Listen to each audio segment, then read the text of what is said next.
Kapolri Jenderal Listio Sigit Prabowo mengatakan pihaknya tengah berupaya keras membereskan kasus polisi tembak polisi yang melibatkan Ferdy Sambo. Kapolri tahu kasus ini sangat ditunggu masyarakat, karena itu dia minta jajarannya mempercepat pemberkasan.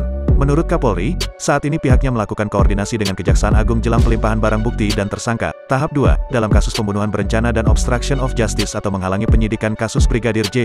Kapolri menambahkan penyerahan tahap 2 akan dilakukan pada minggu depan. Sebelumnya, Kejaksaan Agung, Kejagung, RI menyatakan berkas perkara para tersangka kasus pembunuhan berencana Brigadir Yosua Huta Barat alias Brigadir J telah dinyatakan lengkap.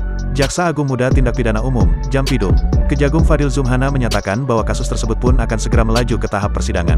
Ia menyatakan bahwa berkas perkara Ferdy Sambo CS dinyatakan lengkap seusai hanya ada satu kali perbaikan berkas perkara.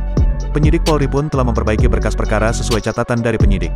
Setelah dinyatakan lengkap, kata Fadil, penyidik Bareskrim Polri memiliki kewajiban untuk melimpahkan para tersangka beserta alat bukti ke Kejagung. Selain itu, JPU juga nantinya akan langsung menyusun surat dakwaan terhadap masing-masing tersangka untuk kemudian diserahkan ke pengadilan. Sebagai informasi, ada 5 orang yang ditetapkan sebagai tersangka dalam kasus pembunuhan berencana terhadap Brigadir Yosua Huta Barat alias Brigadir J. Mereka adalah ex-Kadif Propam Polri Irjen Ferdy Sambo, 2 ajudan Ferdy Sambo Barada Richard Eliezer alias Barada E dan Bribka Riki Rizal alias Bribka RR, asisten rumah tangga, Art Ferdy Sambo Kuat Maruf dan istri Ferdy Sambo, Putri Chandrawati.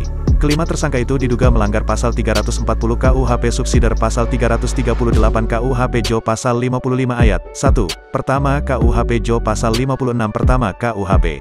Tersangka kasus pembunuhan berencana Brigadir Nofriansyah Yosua Huta Barat atau Brigadir J, Putri Chandrawati, akhirnya ditahan di Rutan Mabes Polri pada Jumat, tanggal 1 Oktober tahun 2022. Tak seperti 4 tersangka lainnya, Putri Chandrawati baru ditahan setelah 1,5 bulan menjalani wajib lapor.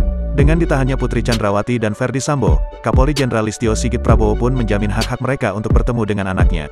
Mengingat Putri Chandrawati dan Ferdy Sambo masih memiliki anak yang masih kecil dan masih sekolah.